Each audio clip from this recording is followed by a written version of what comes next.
வருடத்திற்கு ஒரு முறை ரேக்லா பந்தயம் நடக்கும். அந்த சமயத்துல இந்த வருடம் அவசரம் பிரிக்கப்பட்டு தமிழக அரசு நடத்தினாங்க. அதை ஏன் புறக்கணிக்கிறீங்க?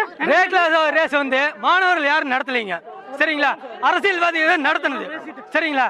இது வந்து அரசியல் சம்பந்தப்பட்டமாவே போயிருச்சு. எல்லா இதுவும் வந்து அரசியல எடுத்துட்டான். மாணவர்கள் இத்தனை நாள் போராடிட்டு இருக்கிறது என்ன அர்த்தம்? ரேக்லா பந்தயம் நடைபெற்றுச்சு, அதை ஏன் புறக்கணிச்சீங்க? என்ன காரணம்? ரேக்லா ரைஸ் வந்து பாத்தீங்கன்னா இதெல்லாம் நாங்க வந்து ஸ்டூடெண்டா சேர்ந்து ஸ்ட்ரைக் பண்ணி நாங்க வந்து இது பண்ணோம். ஆனா வந்து நேற்று நைட்டு 10 மணிக்கே இவங்க மறைமுகமா வந்து ஸ்டேஜ் போட்டு அவங்க கட்சி சார்பாக ஒரு 4 மாடை கொண்டு வந்து இவங்க வந்து நடத்துற மாதிரி காமிச்சிட்டாங்க. இது வந்து இளைஞர்கள் தலைமை நடத்து அரசியல் சாயம் பூசுறாங்க. மத்திய சர்க்கார் என்ன பண்ணுது? இவ்வளவு பிரச்சனை நடக்குது. உள்துறை அமைச்சர் ஏன் இன்னும் தமிழ்நாட்டுக்கு வரல? உள்துறை அமைச்சர் காஷ்மீர் ஒரு பிரச்சனை போதும், தமிழ்நாட்டில் ஒரு பிரச்சனை உள்துறை அமைச்சர் வராதா? உள்துறை அமைச்சருக்கு இல்லையா?